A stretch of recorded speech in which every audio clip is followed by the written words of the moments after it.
In the name of Allah. When Urwa ibn Masud, peace be upon him, was still a non-Muslim, he was sent to Medina by the people of Quraysh to speak with Prophet Muhammad, peace be upon him, about a peace treaty. Upon his arrival, he witnessed a world that he had never seen before. The companions of Prophet Muhammad, peace be upon him, were so obedient to their leader that they would sit and listen to his words like as if they had birds sitting upon their heads, which would fly at their slightest movement. Once the command was received from their Prophet, these companions would rush to complete the given task. When Prophet Muhammad, peace be upon him, would perform his ablution, these companions would wrestle amongst each other to collect the droplets that would fall on the floor, and they would grab these droplets in their hands and would rub them all over their faces and bodies. During the process of negotiations, Urwa ibn Masud, peace be upon him, tried to touch the beard of Prophet Muhammad, peace be upon him, as a traditional sign of respect amongst the Arabs, when suddenly a young companion of Prophet Muhammad, peace be upon him, hit the hand of Urwa ibn Masud, peace be upon him, with the handle of his sword and said to him, "Pull back your hand before it is separated from your body." Urwa ibn Masud, peace be upon him, complained to Prophet Muhammad, peace be upon him, that this man from your group is probably the most ill-mannered of them all.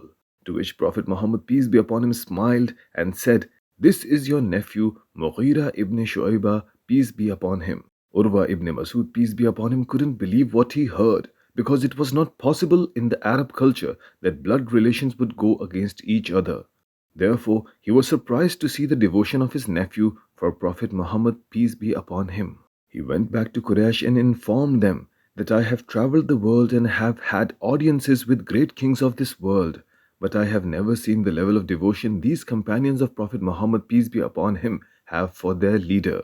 Therefore, it is better you accept his terms, because the companions of Prophet Muhammad, peace be upon him, will give their lives but will never betray and give him up. This was the level of faith of the Muslims of those times. The love and sanctity of Prophet Muhammad, peace be upon him, was sacred to them, and they were like a swarm of deadly hornets, ready to attack anyone who tried coming their nest. But now the time and situation has changed. Every other day, we read the news about someone who wants to burn a copy of Quran Hakim or post a contest for drawing the pictures of our dearly beloved Prophet Muhammad, peace be upon him. And the literate modern people consider this act as a freedom of their expression. But on the contrary, if someone burns the flag of homosexuals or speak against the sin of riba or cries for the tears of the oppressed Palestinian Muslims, then their act is termed as an act of extremism or considered a hate crime. But the Muslims brought this situation upon themselves. The non-Muslim community cannot be blamed for this. We have made marriages difficult. Therefore, our youth has turned towards illicit relationships without marriage. When someone does get married, then the bride and other women in the event dance in the presence of other men, which is against the teachings of Islam. Instead of reading and implementing Quran Hakim, people place this book upon the head of their daughters. Instead of prostrating to Allah, people prostrate to dead people. Instead of sleeping or performing the midnight prayers, people spend their nights in vulgar parties. They drink and they do drugs. Even the education institutes are not free from policies that go against the teachings of Quran Hakim. In such circumstances, a pathetic nation of young Muslims will be brought up, whose prime objective will be to achieve the bounties of this materialistic temporary life. As the world advances in the fields of science and technology, the human beings are becoming dumb and dumber. The example of a dumb person in the Quran is that of a donkey who is carrying a huge pile of books upon its back. No matter how many books it carries, they will never benefit the donkey. It is a crime to take the law into our hands. Therefore, if you come across people who insist upon burning a copy of the Quran, then in retaliation, you should start reading and implementing the Book of Allah in your life. You must become a Quran yourself, just as Prophet Muhammad, peace be upon him, was a true reflection of all the teachings of the Quran.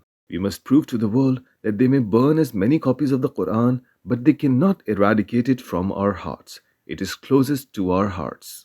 And when these evil people draw an image of our beloved Prophet Muhammad, peace be upon him, in a failed attempt to make fun of him, please do not burn these people, only burn their hearts by growing a beard and adopting the nature and traditions of our beloved Prophet, peace be upon him. A protest like this is much better than burning shops and destroying public property. Remember this: when a dog barks at the moon, the beauty of the moon does not fade away and it shines as brightly as it ever did before and after. But a barking dog will be considered nothing more than a rabid dog. Thank you.